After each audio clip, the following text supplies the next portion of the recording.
A little humid, a little overcast, and a lot of football. Hello again, everyone. My name is Harpoon. It's 9:30 on Saturday morning where you are. It's 5:40 Friday night where I am, and it doesn't get any better than this. The #1 team in the nation, the Southeast Seminoles of Coach Paul Meckley, versus the #5 team in the state, John Sprague's Riverview Rams, right here at the Ram Bowl. When we come back, John Sprague, the head coach of the Rams. It's going to be a great ball game. Stay with us.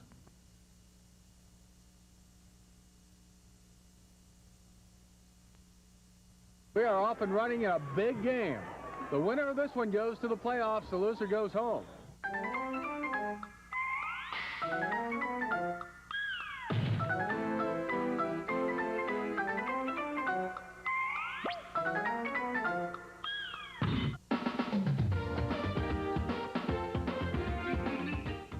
High school football is brought to you locally in part by Play It Again Sports. Ask a movie lover why they love Cinemax, and they'll tell you it's because it's funny, explosive, romantic, adventurous, dramatic, and hilarious. But with the most movies on premium TV, the best word to describe Cinemax is value. So if you're a movie lover, call Comcast and order Cinemax today. It's the best movie value on TV. All right, welcome back, everyone. My name is Harpoon. Friday night football, the Ram Bowl. I am going to make a comment about a letter to the editor this past week in the Sarasota Herald Tribune. Everybody, and I respect the right of everyone to write and say what they want, but it needs to be factual. Number one, the Riverview Ram football program is anything but boring.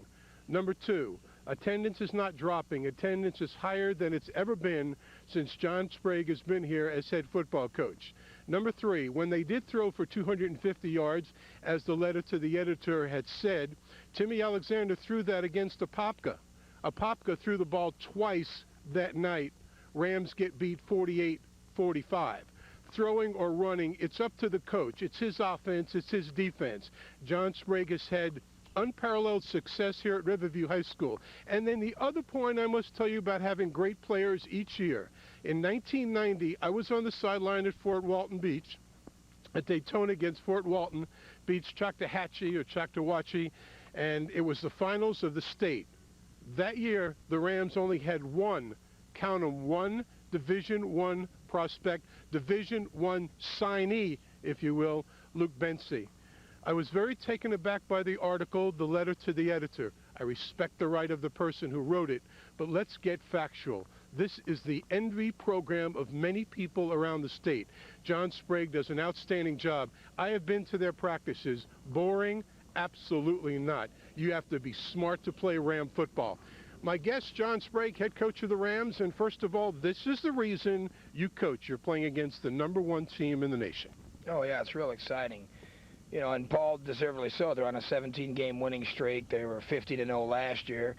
They beat every team, not only the wishbone teams, but they beat them all. And they're ranked #1 in the country, and without a doubt, have the best front seven I've ever seen. And, you know, we're looking forward to it. We're a little inexperienced. Graduated a lot of individually skilled athletes last year. Sent a lot of kids off to college, and you know, this is the youngest football team we've ever had, but we're up for the challenge. We're looking forward to it. I went to get my lottery ticket, as I always do, and the numbers I took out were 54, 75, and 46. Those were your three offensive ball games, your first three games of the season. This is an offense that can strike and strike quickly. Yeah, it's done real well. You know, they've executed very well, but on the other hand, our defense has given us the ball in phenomenal field position, and that's what has to be the case tonight. The thing about it is, there's a difference between the defenses we played those first three ball games and what we're going to go up against tonight. To compete in the game tonight, Harpoon, you have to be air-free. Looking at the Manatee film, Manatee made 3 mistakes. It cost them 17 points. Last year we played Southeast. We lost 28-14. We had 3 specialty teams scored on us. They got an onside kick. They scored on a bad snap from from the center on on a field goal, and they had a punt return. That was 21 of their 28 points. You have to play air-free football to compete against teams in speed like Southeast. And you have nothing but respect for Paul Meckley. We talked about it during the week. He is one of your favorite people. Oh, yeah, he does a great job with those kids. I mean, and I'm not, and forget winning and losing. Mm-hmm. That's part of it. But he's an excellent coach. His kids are well organized. They're disciplined. And a lot of people say, well, he's got some great athletes. But I'm going to tell you, where were they before he took over? Mm-hmm. I know this. They haven't been ranked #1 in the country before Paul was the head coach. He's done a great job with those kids, and they deserve everything. And he deserves every accolade he can get. And so does John Sprague deserve every accolade. He has taken youngsters, good athletes, great kids, great athletes, great kids, and this is everywhere I go, everywhere I talk to people. When you talk about Sarasota area football, Sarasota High School, Riverview High School, Manatee High School, Southeast High School, and all the others. Tonight's game, you've got a good game plan, but the name of the game is execution. Oh, it has to be almost perfect. If you make, they have such speed on the offensive side of the ball. Defensively, they have the kind of kids that can make things happen even when there's not a play there. Their tailback, McMillan, he's capable of breaking tackles. He's capable of breaking the long run. They've got an excellent fullback. Their quarterback, even though it isn't Peter Warwick, has excellent speed. They've got the whole package. They can do it all. There's virtually no weaknesses. Their kicking game, their kickoff, their kicker puts it in the end zone every time. So you got 80 yards to go against probably the stingiest defense, the best defense I've ever seen in high school. You were quoted in the paper saying this is, and I want to reiterate that, this is the best high school defense I've ever seen. It's Sarasota Herald Tribune, Friday morning, September 16th. You said it. You believe it. Oh, without a doubt. I mean, they manhandle people. I laugh. I joke with the guy at the Braden and Herald. They ought to be arrested for child abuse. I mean, they look like men playing with boys. And I mean, Manatee is an excellent program, and they held Manatee to a negative 37 yards rushing. Now, one year of a whole Manatee. Last year Manatee had 85 total yards offense against them last year, and Manatee was in the state finals. It's the same kids. John, with all respect to Joe Canan, a wonderful program at Manatee, the wishbone offense, the rambone offense, is something that when it's done right is very, very hard to stop. You can score a lot of points, even against a great defensive team. If the kids do what they're supposed to do, you can go from anywhere. Sure. But the bottom line is the only way they can stop it is not outnumber you or outthink you or anything like that. They have to beat you. In other words, if we try to double team him and the kid splits the double team or he beats a double team, we're in trouble. If we go out there to arc block the kid comes up, the defender comes up and beats our arc block, we're in trouble. But I'm going to tell you, I don't care what offense you do. If they're beating you that bad individually, it doesn't matter what you do. We just feel like what we do is the best thing. I don't think that try to challenge them speed-wise. I don't think you can definitely sweep them. I think a passing game is not even in the same league. You can't even get the ball off on them. The idea of dropping back and throwing a football against Southeast, I shudder, because that you're going 10 yards away from that line of scrimmage every time, and they'll probably sack you a minimum of 50% of the time. So instead of gaining yards, you're probably going to lose yards 90% of the time. You have to play field position. You have to grind it out. You have to try to punt them deep if you get the opportunity. You have to take advantage of any break they give you, because I'm going to tell you something.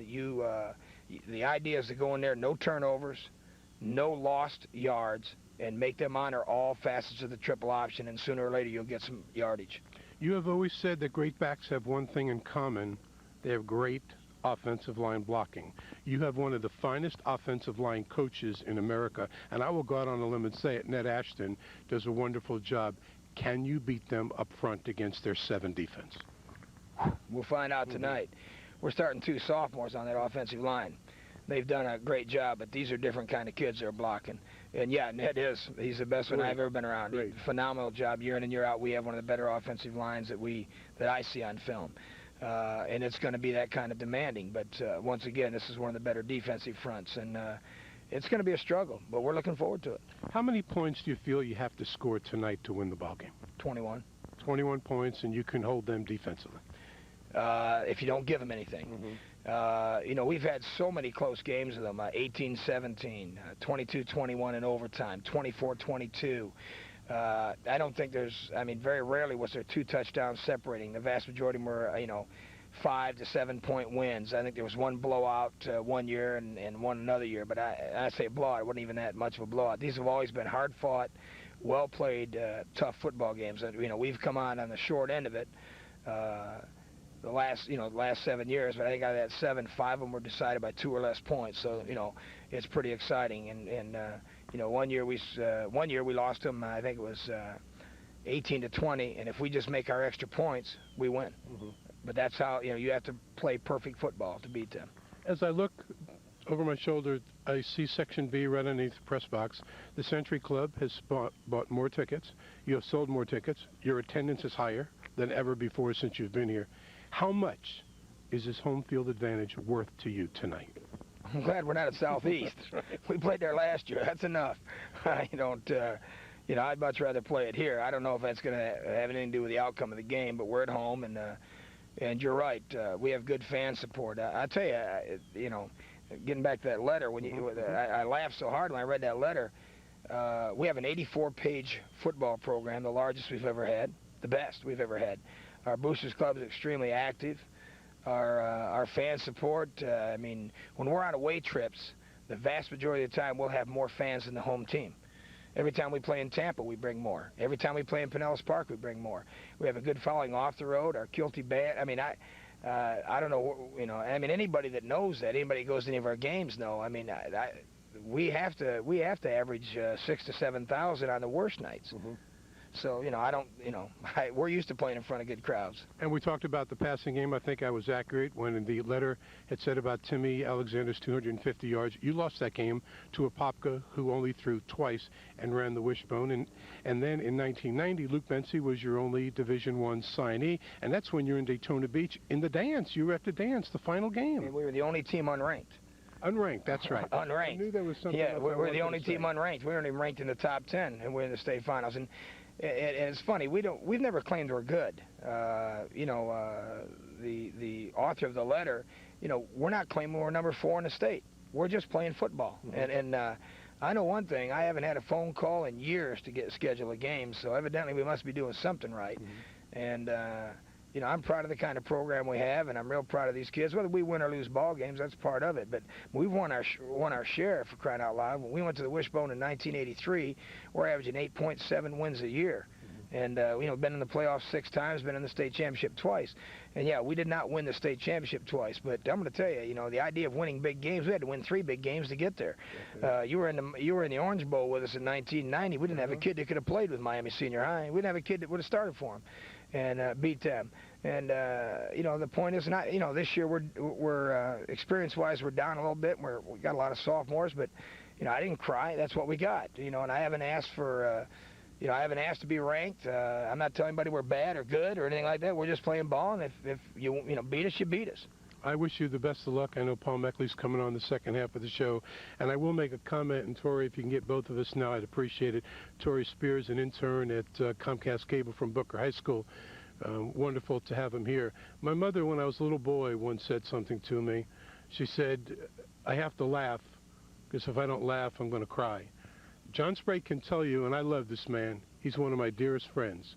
He can tell you that he laughed so hard when he read the letter, only to keep from crying. A lot of us were very upset about the letter. I respect the right of the person to write it, but my gracious, be factual. This is a wonderful, wonderful program. And the man you're looking at to your left, to my right, is one of the finest individuals. He wins ball games on the field. He builds character. He builds unity.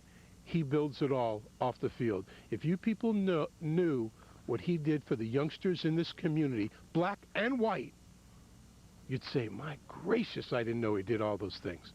I'm proud he's my friend. Thanks for being here, pal. Thanks, sir. Good luck tonight. We'll be back with Paul Meckley, head coach of the #1 ranked Southeast Seminoles, right after this. Stay with us. Programming this original, this adventurous, this exciting, and this affordable can only be from the Disney Channel. Call Comcast today and experience the wonder of the Disney Channel.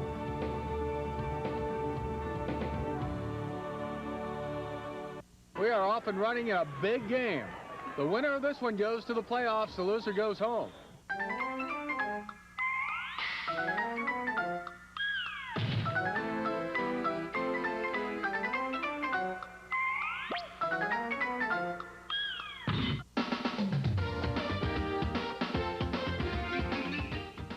High school football is brought to you locally in part by Albertsons.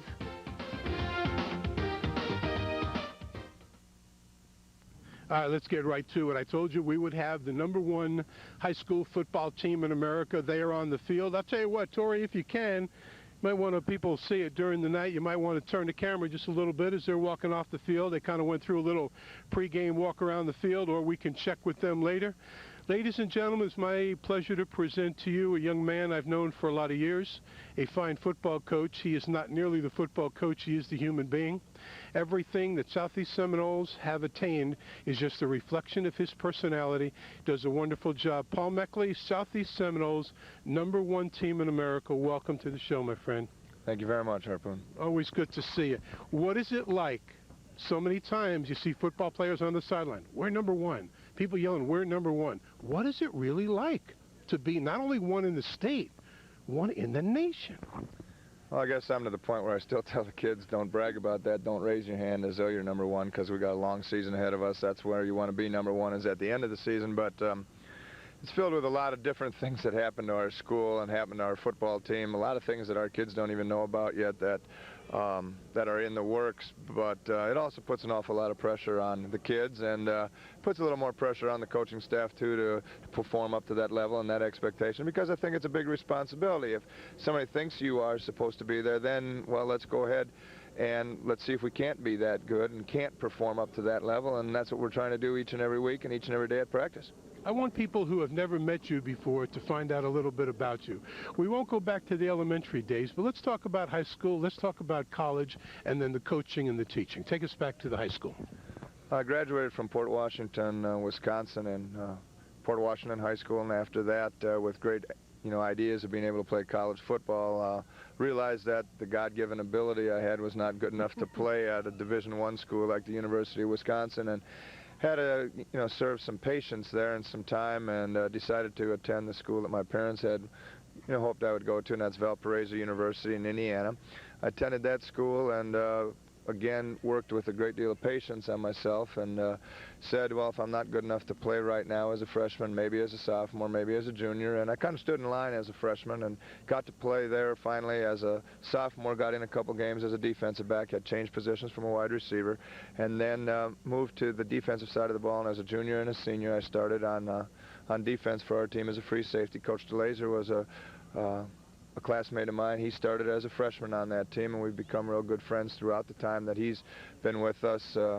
Together now for 20 years as a coach, but a friend for the 24 years when you count the 4 years in college. Graduated with a degree in history and came right down here, and was going to stay for 1 year, and realized that the high school football was pretty good here, and worked as an assistant coach under 2 head coaches, Coach Jay Knierim and Coach Woody Woodward, for 7 years. And then in 1981, Coach Woodward decided to go into administration, and I was fortunate enough to get the job and began what has turned out to be a nice occupation for myself, and I think something good for Bradenton and for Southeast High School in particular. We've been able to hang together and piece together some victories throughout the seasons, and since 1981, it's been a real nice run for us. And at school, I'm also besides being the head football coach, I serve as the athletic director since 1985, and I've also worked as the booster club president, or excuse me, as our booster club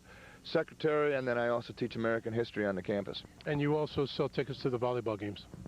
It's part of being the athletic director. You got to attend some of those events too, and make sure that all the people that are in the different sports receive their appropriate attention and things. And because I think if you don't do that, you're shortchanging the rest of the kids that are involved in those activities, and then they start pointing the finger. You're doing it just for football. You're just doing it for football. So you got to be involved. You got to go talk to the band and do those other things that are important, because I tell you what, our band is one of the biggest supporters of our school, and we're real proud of the 300 kids that we have in our band that are going to entertain people this evening.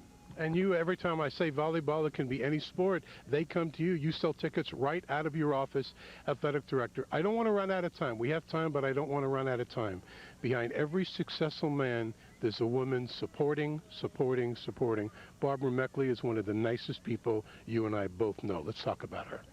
Well, there's no doubt she's not only my wife, but she's also my best friend. There's absolutely no doubt about that. We have had a great relationship. I couldn't have probably met somebody that was going to serve as a wife of a football coach any more than she has. She is a great fan of athletics. She used to work down here at Riverview as the junior varsity cheerleading coach. She teaches at McIntosh Middle School, and she's in the math program there with 8th graders, and she enjoys her work in there, with the Sarasota County school system. She does a great job this year, for last year, and now this year she is the yearbook sponsor, so she stays as involved in her school and her activities, trying to bring out the best you can in middle school kids, and doing her job above and beyond the call of duty of just being that the teacher from let's say 8:30 to 3:30 in the afternoon.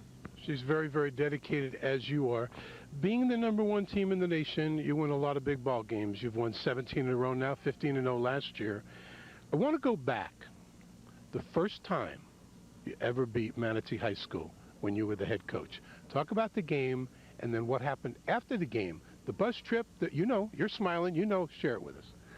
Well, it was 1985, but I think really to go back, you got to go back to 1983 when we lost to them 21-17 or 22-17 in a real hard-fought football game. We just missed beating them. They went on to win the state championship when they had Tracy Sanders and that great football team with Tracy Waiters on the team. And we had a good squad. We got into playoffs, and we got beat 36-0 in the playoffs by a great Titusville team that went on to win the state championship. So we lose 2 games that year to 2 state champions, but it taught us something the next year when we came back and we were mediocre 5-5 team. So we made a little decision before the 1985 season, and that was if we were going to come down here and play the Riverview Rams, we were going to need to have more manpower. We were probably dressing 35, and they were stepping on the field with 65 and 70 kids.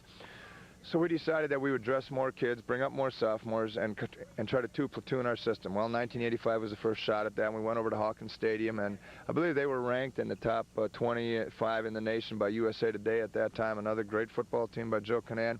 And we managed to escape with a victory. I think the score was something like 21-7 or something like that. We scored on the second play of the game, and just a real exciting ball game for our school, and probably one of the the biggest victories of our coaching career, those people that were with us at that time. And we came home, and we decided as a little means of celebration. The kids were still so excited. We took the kids out in the back after the buses had arrived, and we went out there in our uniforms. We ran an extra lap, coaches and everybody, just kind of a team unity thing all alone. We turned just 1 or 2 banks of lights on, and it was one of those little pride moments that I think everybody that was in that squad, and I guess even you happen to remember hearing something about it. So it was a great experience, and we've had some big wins since then too, and it's been a really exciting streak throughout the years, not just what we've done here over the last couple games, but the entire run that we've had. But the same thing's true down here at Riverview. The same thing's true at Manatee. Same thing's true at Sarasota. They've maybe not done it in the last year or a couple years, but I remember coming down to this place, and I guess it was 1988 or 89, and for that Monday night shootout, and there were about 6,000 people here to see probably 20 football plays, and I was part of that crowd watching that game. And we've had some great, exciting high school football in our area, and I'm just pleased and proud to be a part of it, and have made a decision to stay at Southeast and to work this thing out the way it has. You notice how John Sprague talks so highly of Paul Meckley earlier in the show? You notice how Paul Meckley talks about John Sprague, the fraternity, a wonderful fraternity. Some of your young people we hear about. You don't have your quarterback. You're the #1 team in the nation. Peter Warwick will be coming back. Tell me about Mr. McMillan in the backfield. Well, he's a great football player for us. We probably should have used him as a freshman on the varsity, but he decided to play junior varsity at that time, and what we decided to do instead was let him play there both ways. He played on the JV team as a linebacker and as a running back. Then his sophomore year, we played him on defense. That's the only place he played, except for a couple games late in the season we put him in and he carried the ball. And then last year we moved him to tailback, and he gained over 1,000 yards. The thing about Darrell that is so exciting is the fact that he is a strong kid, a fast kid, and just a great football player. He runs hard. He has the ability to catch the ball out of the backfield on pitches and on passes, and he knows the game real well. He's been brought up with a coach for a father, and John McMillan, an administrator at our school, who's done a great job with him, getting him prepared mentally and physically to play the football games, and we're just real happy to have him on our squad carrying the football. He had 92 yards last week against Manatee, and he had a nice game last year against Riverview, but I'm sure that they'll be keen on him to try and stop him this evening. I want to go back just a minute. Football games, you and I will agree, are won on the football field, correct? I mean, that's where the game is played and the points are scored, the defense plays. Basically, it's won on the field. Just go ahead and say yes, because I want to lead in. Well, there's a lot of things that go beyond that, like that weight room in the summer, like that weight room in the off season. Like the time you took your team after the Palmetto game, 38 kids, where, 2 weeks ago? We went up to the University of Florida to watch the Gators play New Mexico State that day. The University of Florida offers discounted tickets for high school coaches to bring their squads to games like that, and we took advantage of those $10 tickets, and we load up a group of kids, and we kind of use that as an incentive to get our kids to come into the summer weightlifting program. We have like 20 days of weightlifting, and if they can show up to 20 of those days, they get to go free, and if they get 15, they pay $5. And, you know, what we're trying to do is use it as an incentive to get them to come in and lift weights. And it's one of the greatest little trips that I can have as a coach. I get goosebumps, and I've done it probably now for 10 to 12 years. We drive up there in a Greyhound, and we'll go into the stadium, and we'll get a chance to see, you know, the Gators warm up. Sometimes we're there early enough to see them come in with their game face on and the sirens blaring. And it's an exciting thing to hear the kids say, "Hey, Coach, this is where I'm going to come and play football." And number 78 did, Reggie Green. He played for you. He's playing for the Gators. And the Gators love and respect Southeast High School so much. They wear the same colors, I mean, that's incredible that they just copied you. Well, that is kind of interesting. And that night they happened, or that afternoon they copied us too. They scored 70 points, and we scored 70. I know Barb was all excited about that when, you know, we're sitting in the stadium, and she said, you know, she made the comment that would be really unusual if we were both ranked #1 in the nation, both orange and blue, and both scored 70 points. So it was a nice weekend for us, but the thing is, it was great for the kids, because a lot of kids aren't going to get that chance to go and play at the University of Florida. Some of them may not get a chance to go to college, but they enjoyed that day going up there together, and I think it builds a little team unity, and the big thing is an incentive for that summer weightlifting program. When you see, and Tori, I'd like you to get the shot today.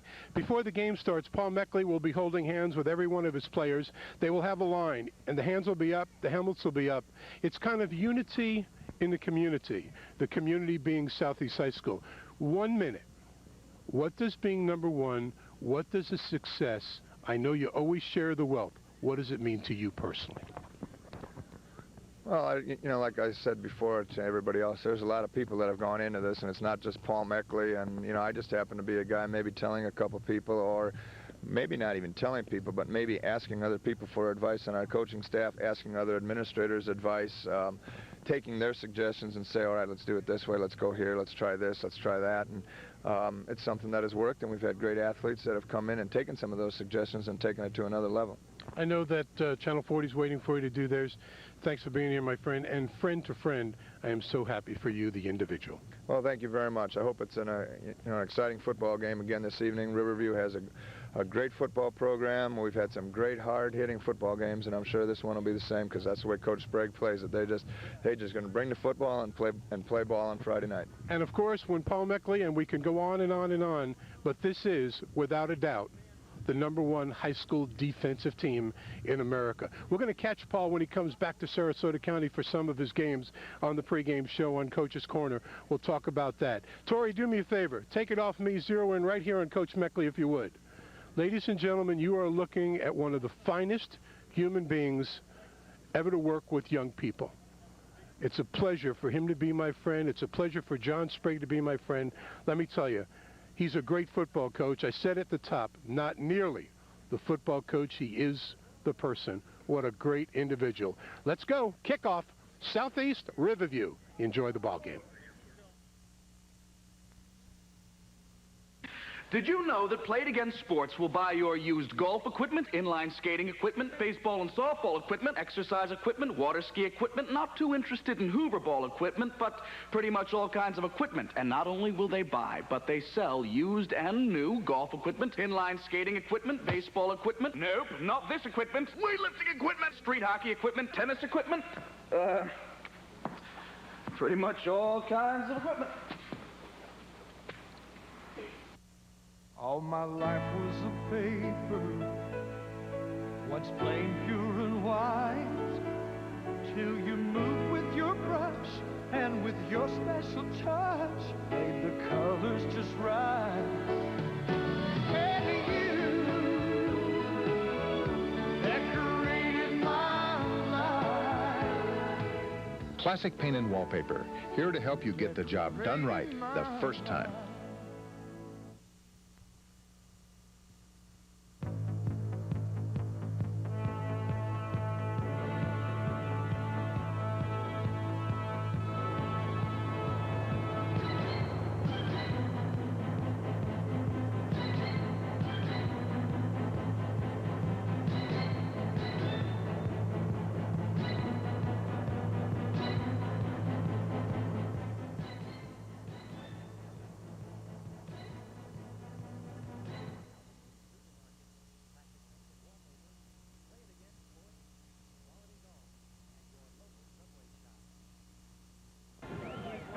Hello again, everybody. From the Ram Bowl on the campus of Riverview High School in Sarasota, it's time for high school football. Tonight's ball game between the #1 team in the country, the Southeast Seminoles, and the #4 team in Florida Class 6A, the Riverview Rams. The Rams won the toss. They deferred the choice. Southeast took the football, and Riverview is getting ready to kick from our left. What a ball game. Both teams are 2-0 in the early season. Riverview having defeated Pace last week by a score of 46-26.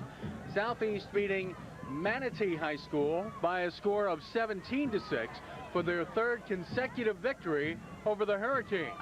Major victory last week for Coach Paul Meckley and the Southeast Seminoles. Talking with Coach Meckley before the game, that one's history. This is the game he's worried about. Back deep to receive for the Southeast Seminoles, #6, Thomas Jefferson. Also back, Reggie Davis. Doing the kicking for the Riverview Rams, Todd Fulton. The hand is in the air. The official says we're ready to play football, and we are, in one of the biggest games of the 1994 high school football season. Good crowd on hand tonight. Southeast brought up a bunch, and the Riverview side is jammed to the rafters. High kick will be taken by an up man and dropped. Picked up at the 6-yard line, and moving upfield is Reggie Davis, and he has some trouble with the turf here at the Ram Bowl. We walked down on the field before the game, and it is soggy. There's been a lot of rain in the Sarasota area, and a wet field is going to cause some problems for both teams. Here's a look at the replay, and you can see where the ball is muffed and then picked up, and the Rams cover the falling return man. At quarterback for the Southeast Seminoles, #5, Alfonso Roundtree. His running backs, Darrell McMillan and Joe McDonald. McMillan has been having some shin problems this week, but he looks all right there as he carries the football for a few.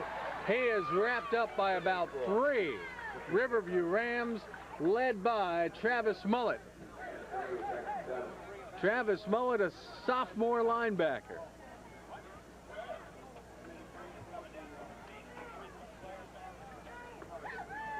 Take a look at the group that Southeast High School brought with them for tonight's game. Working out of the Power I formation, Alfonso Roundtree sets the Rams, and then we have the officials call a timeout. We have a dead ball foul, encroachment against Riverview. That's a free 5 yards. It was 2nd and 8. It will now be 2nd down and 3 for the Southeast Seminoles at about the 31-yard line. Check that. It is the 21-yard line. Alfonso Roundtree sets the Noles. Hand off again is to McMillan, and he's wrapped up again by Riverview Ram Travis Mullet. If it's enough for a first down as they move the sticks. take a look at our replay of that last run by McMillan. He got hit on the shin as he scored a touchdown against Manatee last week. It's been giving him some trouble, but he's moved the ball well in his first 2 carries tonight. 1st and 10, ball at the 25-yard line. McMillan again, and he slips down. Tried to cut back inside, and as he did, his feet went out from under him, and Derek Timmons, who's going both ways for the Rams tonight, knocked him down. Also there was Miguel Romano. This portion of high school football is brought to you locally in part by Quality Golf. If you're looking for a complete line of golf equipment, visit Quality Golf on Fruitville Road in the Sarasota Crossing Shopping Center. They carry a full line of ladies and men's golf apparel and accessories, and they offer custom club fitting. Taking it by himself, Alfonso Roundtree around the right side. Got a few. In fact, he may have gotten about 7 on the play. Stop for the Rams by Chris Parsons, and here's a look at it again. Here's Roundtree, puts it on his hip, and then just takes it upfield. He was slowed down a little bit by Derek Timmons. Other sponsors for tonight's ball game: Albertsons in the Landing Shopping Center, Play It Again Sports in Sarasota Crossings, Classic Paints and Wallpaper on South Tuttle, and Subway Sandwich Shops. On 3rd and 1, Roundtree coming back the other way at the 40, the 45. He's got some speed. He's run out of bounds at the 28-yard line. Jamie Jones was there to make the stop and maybe save the touchdown. What a run by quarterback Alfonso Roundtree. From the 35-yard line, he outruns Gino Tutero and keeps it going for a 47-yard gain before he's running out of bounds. And a big first down for the Southeast Seminoles. Just underway in the first quarter. 9:05 to go. No score between Southeast and Riverview. What does this game mean? Well, to the Southeast Seminoles, it's another week where somebody's trying to knock off the #1 team in the nation. For the Riverview Rams, they're looking for a return to the state championship game. But a loss tonight won't affect that, but it still means recognition. McMillan around the right side, breaks loose in the open. He is down, touchdown, Southeast. A 29-yard touchdown run for Darryl McMillan. He outran the Riverview Rams secondary, but we have a flag. It looks like it's against Riverview. They're not going to count it. There's McMillan, and look at the cutback right there. And then he cuts inside, and he outruns the Riverview Rams all the way to the end zone. Now the official indicates it's against Riverview. It'll negate the touchdown, and a great run. Excuse me, it's against Southeast. An illegal crackback block against the Southeast Seminoles brings the ball back just beyond the original line of scrimmage. It will be first down, I believe. No, it'll be 2nd down and 11. The sticks say 2nd down. Handoff inside. And look at the running room there for Southeast Seminole Corey McDuffie. Stop made that time by Chris Parsons. McDuffie gets 10 on the play. Here's a look at it again, and watch McDuffie break through the line. Watch this Riverview line. They can't stand up to Southeast. Southeast knocked them at least 4 yards off the ball. 3rd down and 1.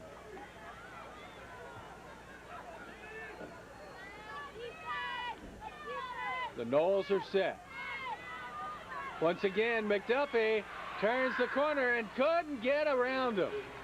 The Southeast Seminoles quarterback got enough for the first down to the 12-yard line before Parsons knocked him off his pins.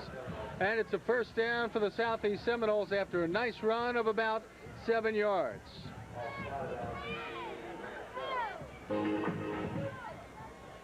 First down and 10 at the 12. The Noles are knocking on the Rams' door early.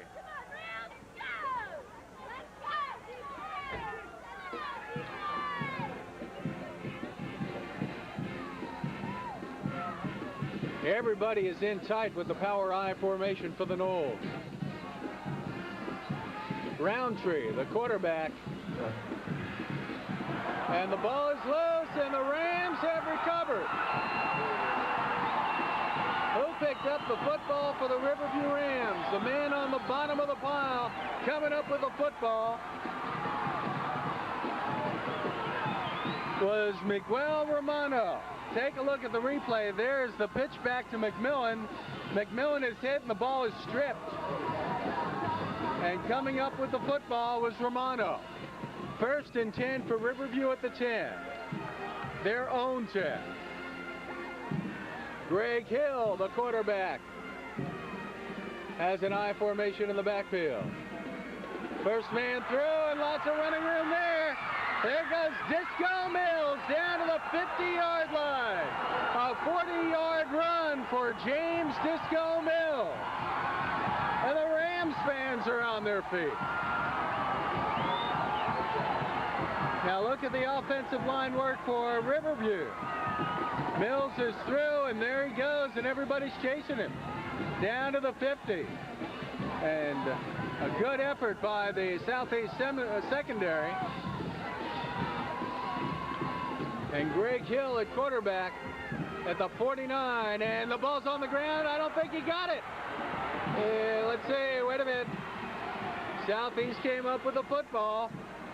Carl Hines recovers the fumble for the Southeast Seminoles, so it's turnabout, it's fair play. Take a look here. Greg Hill has trouble with the handoff to Mills. The ball's on the ground, and right there, diving in to get the football. The Southeast Seminoles take over at the 49 in Riverview territory. We're at 6:43 to go in the first quarter. There'll be a water break at 6 minutes to go. There'll be a timeout scheduled then. Okay, everyone, we want you to yell RHS with us.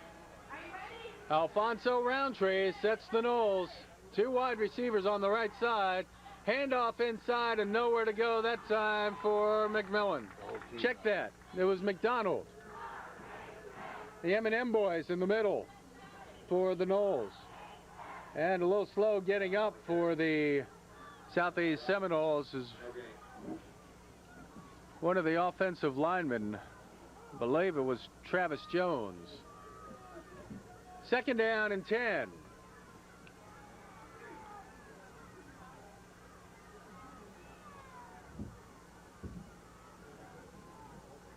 Roundtree gives to McDonald. McDonald bowls his way forward to the 45-yard line. He's stopped by a bunch of Riverview Rams, including Tommy Hubbard and also Sean Stumps.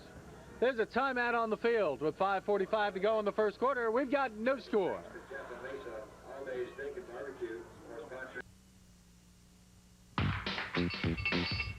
For used sports equipment of all kinds, and even new sporting goods, visit your nearby Play It Again sports store.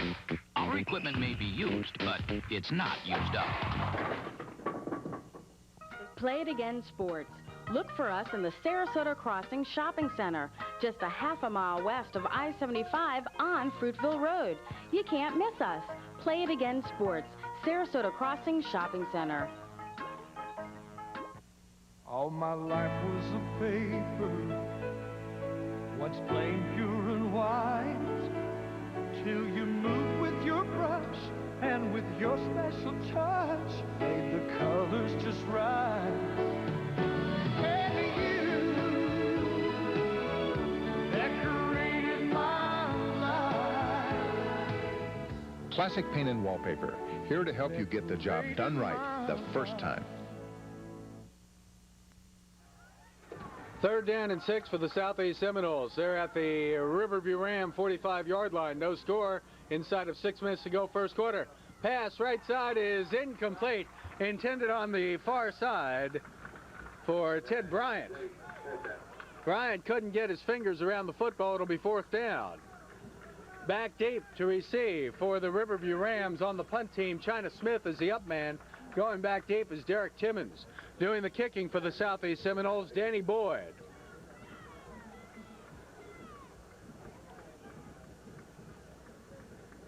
We'll get a look at special teams for the first time tonight. The Rams have had the ball exactly one play. Riverview setting up a return. High snap. Boyd pulls it down. Gets a nice spiral away. Timmons will pick it up at the 10. Comes up to the 15. 20. Gets some sideline room at the 35. There he goes. A little block. Cuts back and brought down. A great tackle by Darryl McMillan. But Derek Timmons gets it all the way back to the Riverview Ram 35-yard line. A 45-yard return. Take a look again. Timmons there, gets some help, then turns on the speed. A 55-yard return for the Riverview Rams. 5:09 to go in the first quarter. Riverview getting a first real offensive chance. They got the ball at their own 10, and then had one play, got it out to the 50, and lost the ball in the next play. Southeast has had the ball from the get-go. Lots of folks here for this game at the Ram Bowl. Number 1 in the nation, Southeast, against number 4 in the state in Class 6A, the Riverview Rams. Southeast is a Class 5A school. Handoff inside, and nowhere to go for the Riverview Rams. Making the stop for Southeast was Terrence Houston. We got a little bit of Queen going on the PA system out here tonight. The Riverview Band isn't enough to get this crowd up. So a little bit of Queen and we will rock you.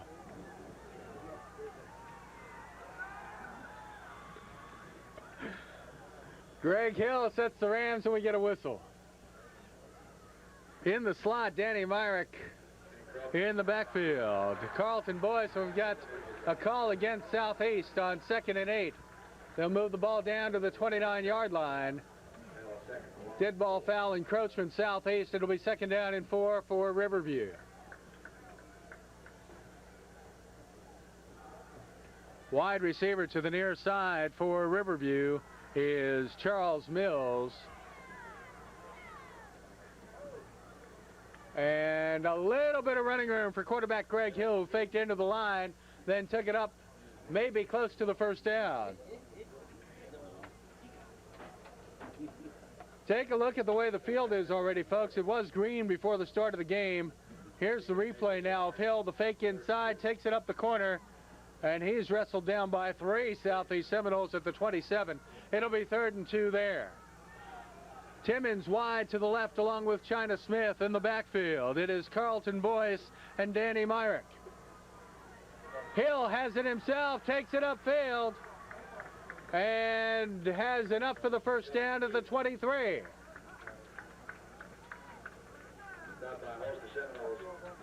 Making the stop, Carl Hines for the Southeast Seminoles. Here's the give again on the option. The quarterback keeps it. And look at all the Southeast Seminoles. Chauncey Green is there to get an assist on the tackle.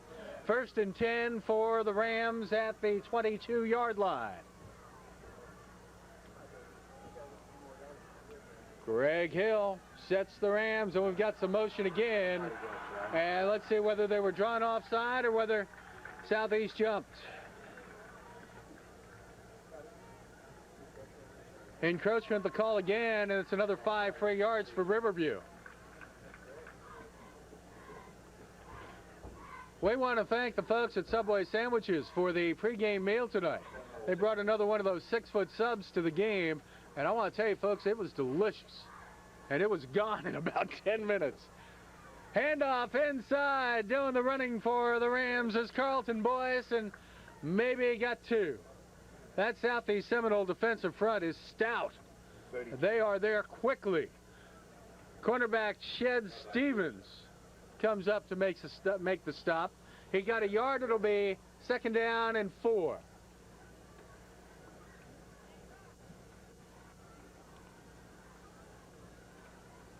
Now the Rams again working out of the power I formation. It's Boyce. And the pitch back is to Danny Myrick. And Myrick barely turns the corner. gets down to the 16-yard line. He'll be shy of the first down by a couple. But I'll tell you, the Seminoles came up quick to stop the play. Take a look at it again. Here's a look, and watch the good open field tackle by Dane Wallace. 3rd and 2. Timmons goes wide to the left side along with China Smith in the slot. It's Myrick and Boyce in the backfield with Hill. Hill calls timeout. With 1:58 to go in the first quarter, the score, Riverview nothing, Southeast nothing. And we'd like to thank our sponsors for tonight's ball game. It's Albertsons in the Landing Shopping Center. Play It Again Sports at Sarasota Crossings next to Publix. Classic Paint and Wallpaper on South Tuttle. And Quality Golf. Check out the great selection at Quality Golf in the Sarasota Crossings Shopping Center on Fruitville Road. If you're looking for a complete line of golf equipment, you can visit Quality Golf on Fruitville Road in Sarasota Crossings Shopping Center. Well, with 1:58 to go in the first quarter, we have no score. And I want to tell you, coming into this game, the Southeast Riverview matchup has always been strong. This year, it seems like there's a lot on the line for both teams. The Riverview Rams went to the state championship game last year under Coach John Sprague. Lost that ball game, but intended to come back just as strong this year and are doing that. Southeast Seminoles won Class 4A last year, moved up to Class 5A because of reclassification. Handoff up the middle. And a first down for the Riverview Rams. There's a look as they unpile. Disco Mills gets the first down for the Riverview Rams. The ball is spotted now at inside the 10-yard line, or actually right on the 10-yard line. I believe that they are just outside and will be able to get a first down without being in the end zone. Frankly, it would have to be about the width of the lace of the football. Handoff up the middle goes Disco Mills, and that big fullback pushes his way forward to the 7-yard line. James Disco Mills, and he's brought down by Williams of the Southeast Seminoles. And there's the replay. Look at the side. You know, I was walking down by the Southeast Seminoles before the game, and I'm not a small person, but there were kids on that field bigger than me, certainly taller than me.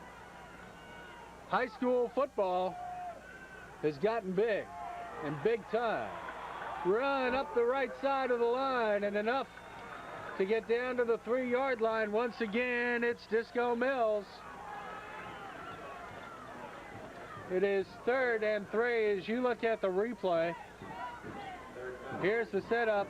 There's Mills with the carry, and the secondary for the Southeast Seminoles has to come up to make the stop. To the far side for Riverview goes Quincy Alexander. Alexander split wide to the left side. Mills, Smith, and Myrick in the backfield.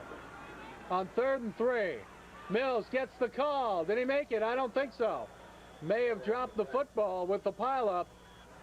Hill is saying they got a first down. Well, I think maybe what he's saying is we got the football back. But the Southeast Seminoles say they got it. The Southeast Seminoles recover a fumble on the 4-yard line. Let's see if we can pick up who recovered it. Another fumble, and the Southeast Seminoles will get the ball back deep in their own territory. Here's the replay. Let's see if we can figure out where the fumble occurred. Right there on the hit, the ball pops out. And there are so many Southeast Seminoles down there, we can't figure out who got it. But it matters not. We have reached the end of the first quarter, and the Southeast Seminoles have the ball back. There's no score between Southeast and Riverview. We'll be right back.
The Riverview Rams have just given up the football inside the 5-yard line on a fumble, and the South Bay Seminoles take over.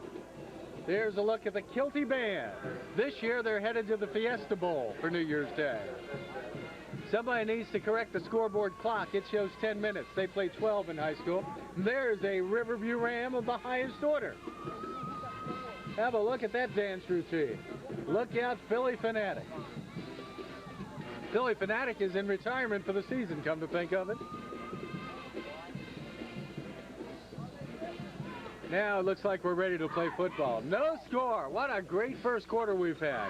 Glad you could join us here for this broadcast of the Southeast Seminoles and the Riverview Rams. At quarterback for Southeast, it's Alfonso Roundtree. Roundtree hands off, and a little bit of running room out to about the 10-yard line. Making the carry was Joe McDonald, stopped for the Rams by Roytrell Watson. Here's a look at it again on an 8-yard carry.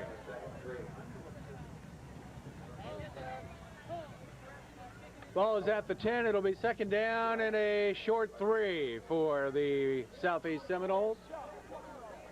The Noles have quite a following. They're a 5A school, which last year we all knew was 4A. They haven't changed in size, just classification. They still bring an awful lot of folks with them wherever they go. Roundtree puts it on his hip, hit in the backfield and brought down. 2 big hits. Derek Timmons finished him up. No, it wasn't either. Making the first hit for the Southeast Seminoles, slowing him down, was Chuck Dockery, and Roytrell Watson finished it off. Here's a look at the Southeast fans, and they're expecting a little more, and here's a replay. Watch first. There's the first hit, and then Roytrell comes in to finish him off. No gain on the play. It'll be 3rd and 10. 3rd and 2 at the 10. Roundtree lucky to get back to the line of scrimmage on that. Good effort on his part. 3rd and 2. Roundtree sets the Noles nowhere to go.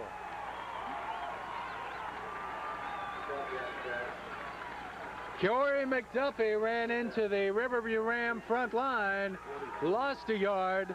He was stopped by Miguel Romano, who recovered a fumble earlier today.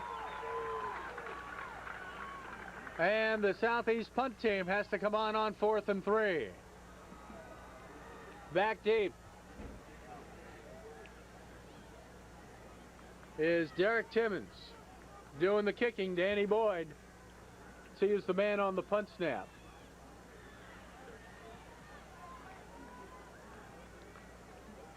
Long snapper. Good snap this time. Boyd gets away a little bit of a wobbly kick. Timmons takes it on the bounce and then falls on it at the 38-yard line. He couldn't handle it cleanly and did the smart thing and fell on it. And we've got some rain coming down too. You might be able to see it on your screen. And that will make it just that much tougher for Southeast. The rain will help Riverview, although their game is on the ground. It will slow them down a bit. Southeast likes to throw from time to time. Timmons goes wide to the right side for the Riverview Rams. Greg Hill remains a quarterback. They don't throw a lot. He's thrown 19 times in 2 games this year.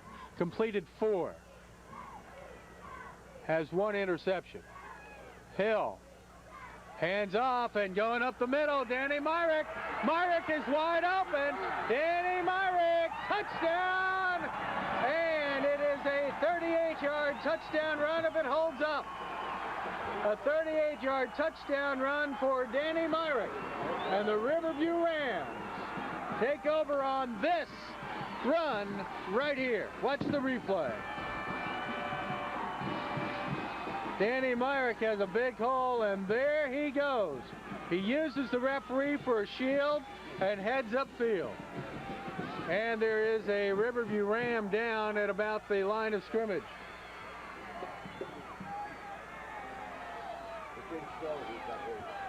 And with so many people around the injured Ram, we are not able to figure out who it is, but we'll keep an eye on it for you.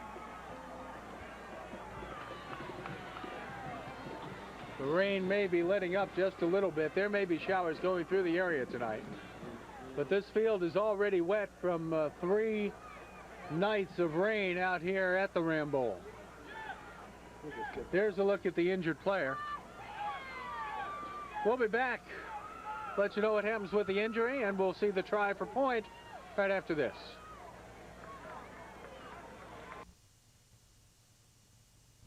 All my life was a paper, once plain, pure and white, till you moved with your brush and with your special touch made the colors just right. And you decorated my life. Classic Paint and Wallpaper, here to help you get the job done right the first time.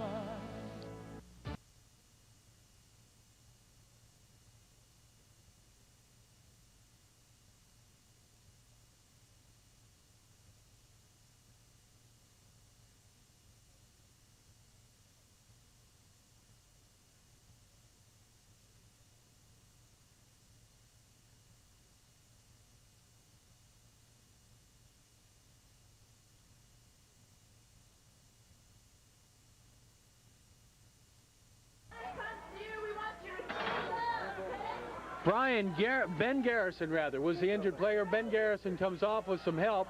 In the meantime, doing the kicking for the Rams is Todd Fulton. Fulton will not be able to get a snap. The ball slipped out of the hands of the holder. Riverview holder Sean Markham couldn't hold on to the snap, so it's a 6-0 ball game. In this weather, it's going to be tough to hold on to long snaps. 6-0 is the count with 9:21 to go in the first half at the Ram Bowl. If you don't think the pressure's on Paul Meckley and the Southeast Seminoles, I need to tell you that I talked with Paul before the game, and I've known him about as long as he's been coaching in the area. This is the most grim-faced I've ever seen Paul. He knows everybody in the schedule is trying to knock off the #1 team in the country. They're looking for him. And there you go. Right now, Riverview's got the lead. Fulton to kick to the Seminoles. High end over end kick. And a good head of steam coming upfield for Reggie Davis. And Davis is smacked down at the 27-yard line.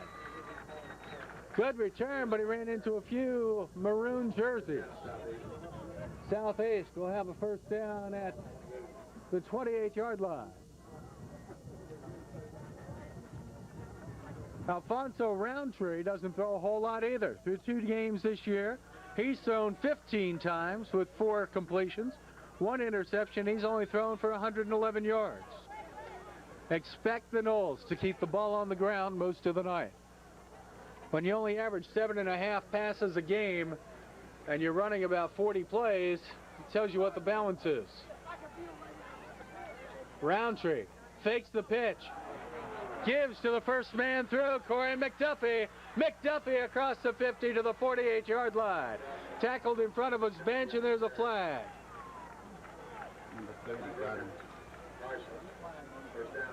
Making the stop for the Riverview Rams, Darrell Brookins.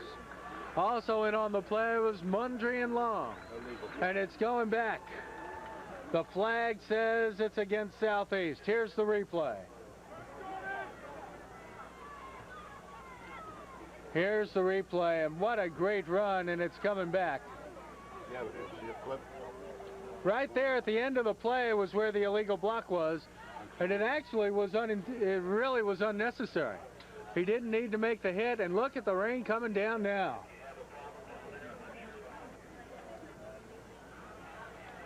It is 1st and 4 after the penalty. They didn't get the first down, but since the penalty's from the spot of the foul, it's now 1st and 4.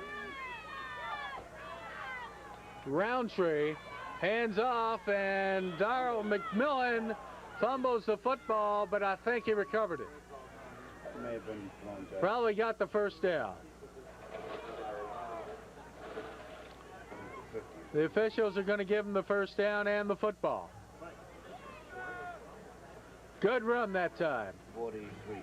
Making the stop for the Rams was Romano again. Romano's all over the field for Riverview tonight. 8:24 to go in the first half. 6-0 Riverview over Southeast. Southeast has moved the ball well against Riverview, hasn't put points on the board. They have one wide receiver to the near side and a flanker. And McDuffie's in the backfield as the I formation up back. Roundtree breaks a tackle out to the 50, down to the 48-yard line and out of bounds. Alfonso Roundtree put on a burst of speed.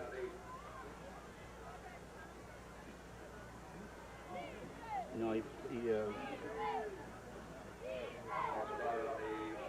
Then he pitched back to Joe McDonald. Got it.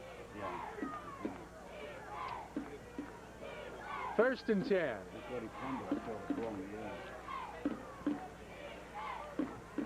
Handoff, McDuffie again, and he's busted down at about the 35-yard line. Tell you what, McDuffie is a bit of a running back. He's got some moves for the Southeast Seminoles, an 8-yard gain.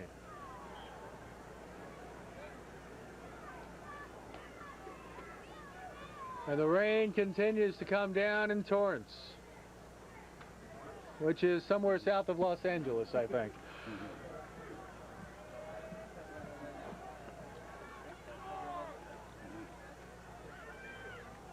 On 2nd and 2, Southeast pitch back. Look for the throw on the halfback option. Incomplete, but wide open. My, how wide open was Demetrius Angel?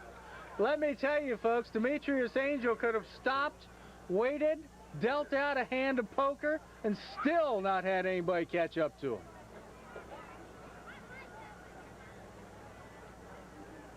Closest Riverview Ram is 8 yards away. 3rd and 2.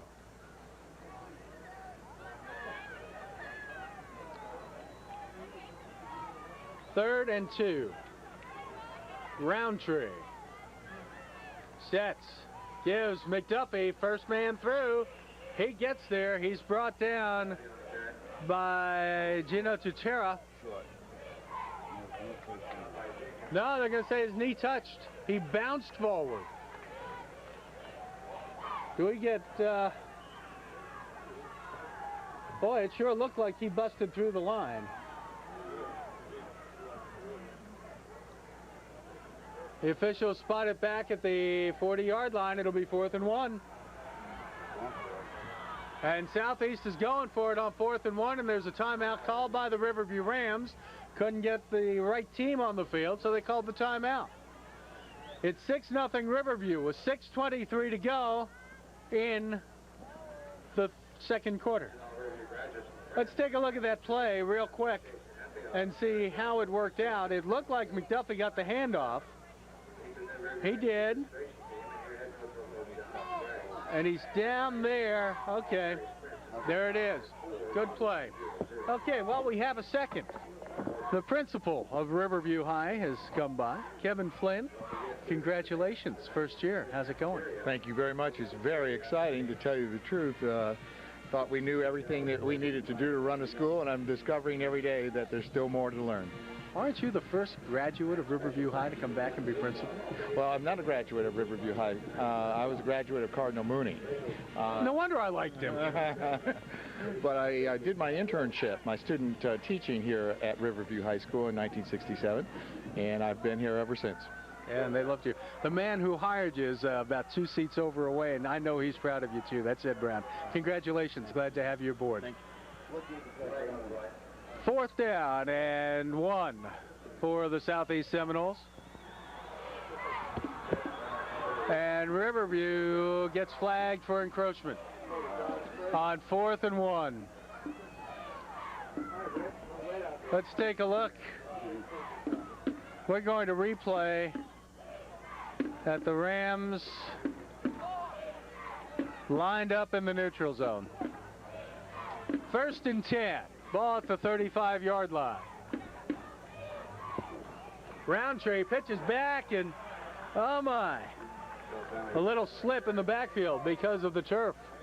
It is wet out there, no doubt about that. Loss of 2. Loss on the play as you look at the umbrellas. A colorful sight here at the Ram Bowl.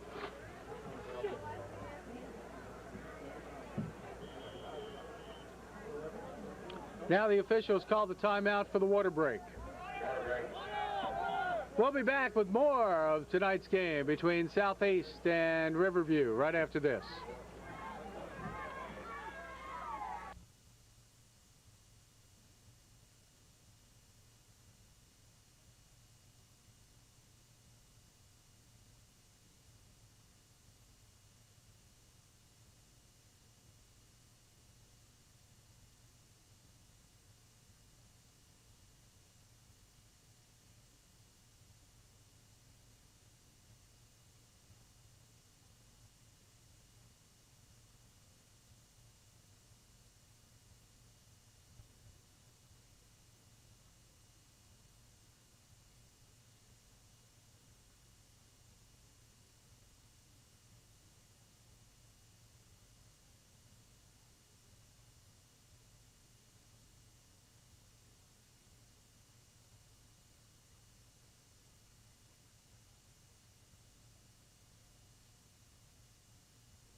Exactly 6 minutes to go in the first half.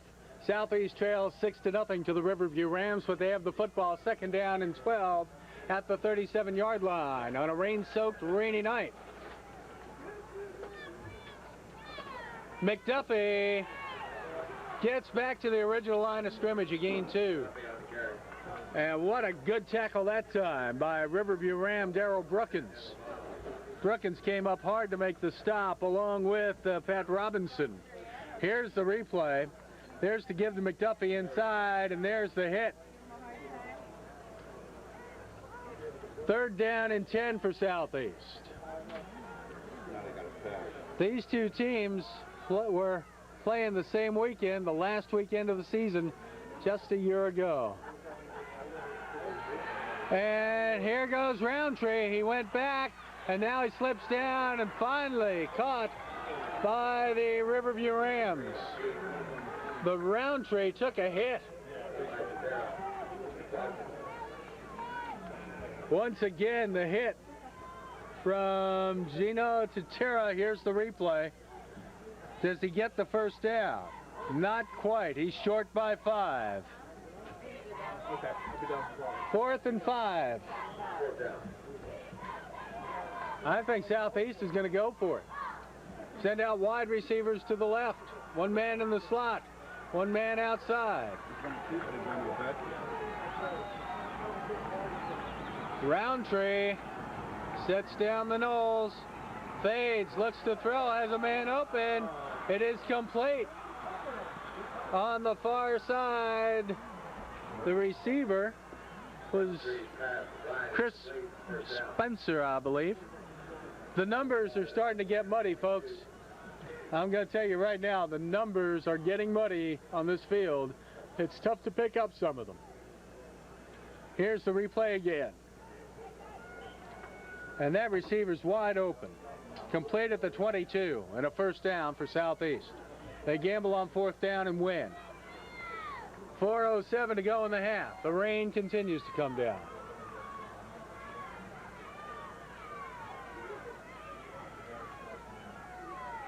Pitch is on the ground and out of bounds. Roundtree took a shot. Roundtree got a shot that time, and the man who delivered the hit was Chuck Dockery. That's one of the reasons why that pitch went a little wide.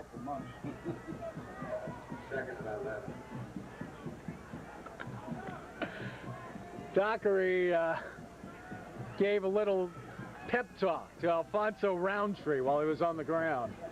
2nd and 12 after the fumble. The fumble out of bounds stops the clock, and now the officials signal timeout, Southeast. We'll be back. The score, Riverview 6, Southeast nothing. 3:51 to go in the half.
Second and 12, and the Southeast Seminoles now in a full house formation.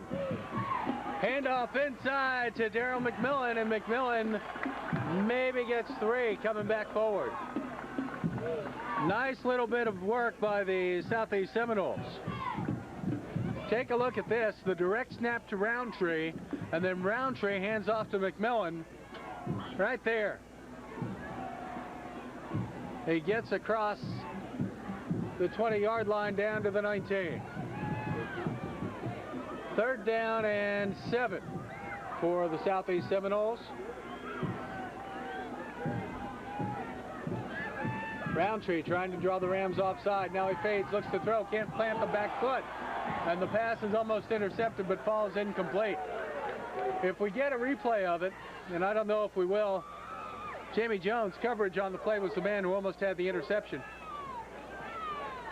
I want to tell you that the quarterback Roundtree has trouble setting. Watch when he tries to plant the back foot. See how it slides out from under him? That's why he couldn't put the ball where he wanted to. That foot began to slide, and it doesn't give you a very secure feeling when you're a quarterback to be able to plant that back foot like that. Field goal attempt for the Southeast Seminoles. It will be a 36-yard attempt. Kick is up. And it is good. Danny Boyd hits it for 36 yards, and the Southeast Seminoles have cut the lead in half to 6-3. 3:02 to go in the first half. A 36-yard field goal. Our ball game is brought to you in part by Quality Golf. If you're looking for a complete line of golf equipment, visit Quality Golf on Fruitville Road in the Sarasota Crossing Shopping Center. They carry a full line of ladies and men's golf apparel and accessories, and they offer custom club fitting. Check out the great selection at Quality Golf in the Sarasota Crossing Shopping Center on Fruitville Road. Also, Albertsons in the Landing Shopping Center. Play It Again Sports at the Sarasota Crossing Shopping Center. Classic Paint and Wallpaper on South Tuttle Avenue, and Subway, who provided our pregame meal tonight. Southeast Seminoles prepare to kick off after a 36-yard field goal.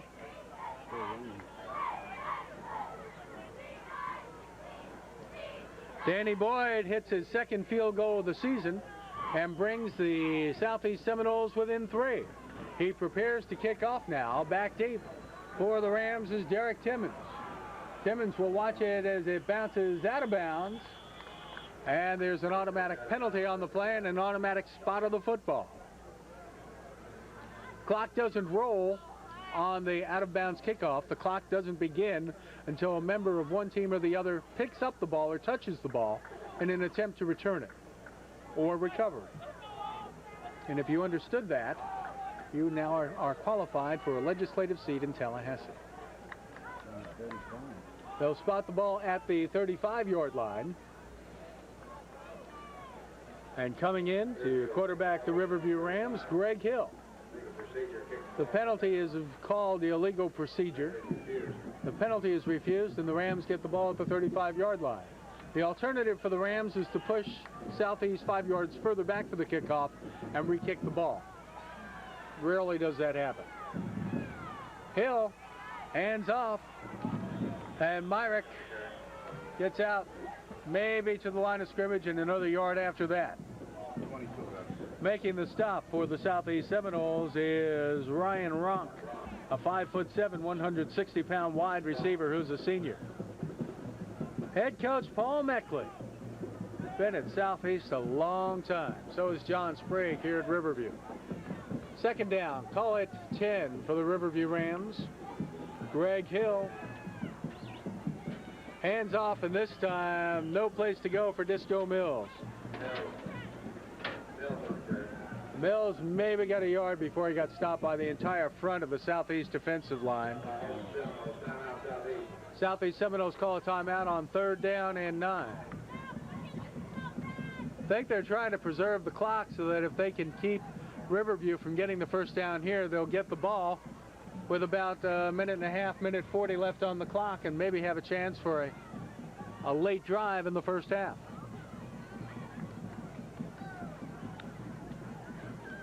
Tell you that Southeast Manatee game last week was a humdinger.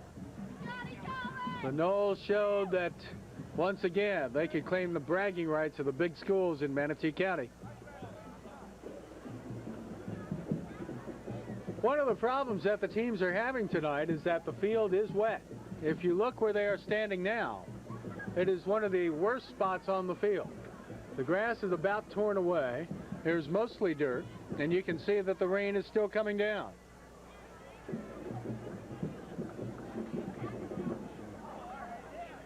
The field was soft to start with. Before the game, about an hour before the game, I walked down on the field. It was squishy. Our mobile production truck also got stuck in the mud. Not on the field, but on a nearby field, which would indicate this place has had a lot of rain. Hill, hands off.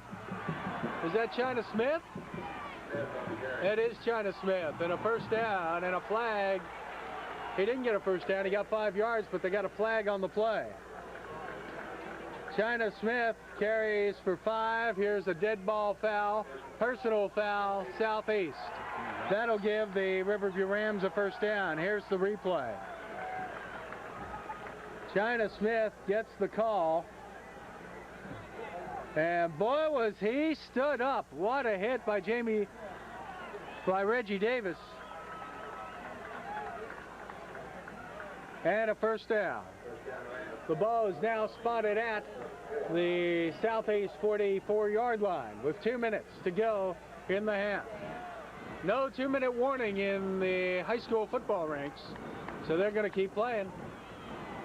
And Greg Hill faked the handoff, but it didn't fool Southeast Seminole Brett Timmons. Timmons, a 5'11", 196-pound senior linebacker, just came in and bore down and planted Greg Hill. Look at that hit. Boom! I have a feeling that Mr. Hill was counting his fingers and toes as he got up. 2nd down and 10. Hill gives off up the middle. It is Disco Mills, and they can't get Mills down. The rugby scrum is in effect. Gain of 4. It'll be 3rd down and 6 with a minute to go. 6-3 is the count. Riverview over Southeast in one of the biggest games of the season in these two counties. To the near side, Timmons is the wide receiver. Danny Myrick in the slot. I formation in the backfield. Hill rolls out, looks to throw. Pass is incomplete, intended for Timmons, and there's a flag down in the vicinity of Hill. It looks like it might be roughing the passer. That is the call, roughing the passer against Southeast. I want to tell you, there was a hit leveled by Carl Hines of the Southeast Seminoles. Hines came in and drilled Greg Hill. There's the official picking up the flag. And the Southeast Seminoles are giving up some ground here on a penalty that they really would prefer not to have done. Ball is spotted at the 25-yard line.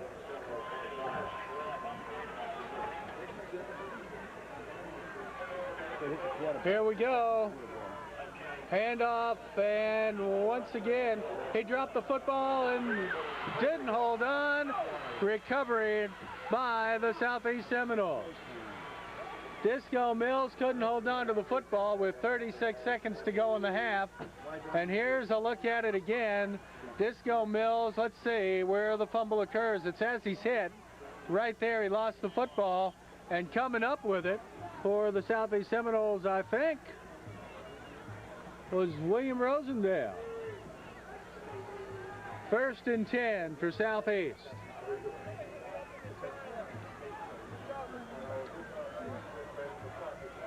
Ball is at the 21-yard line. We'll see if Southeast goes for it or just runs out the clock.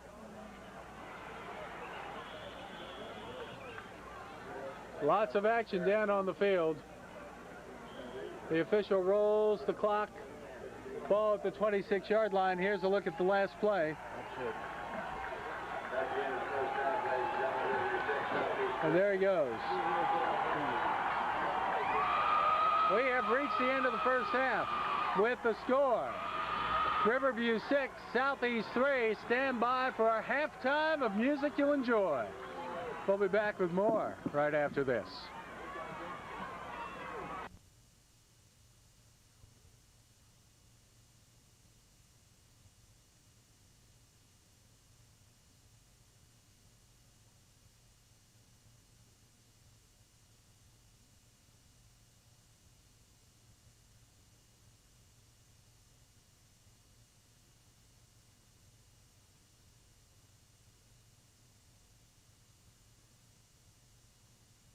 Uses it. Teachers and cable, partners in learning.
Thank you.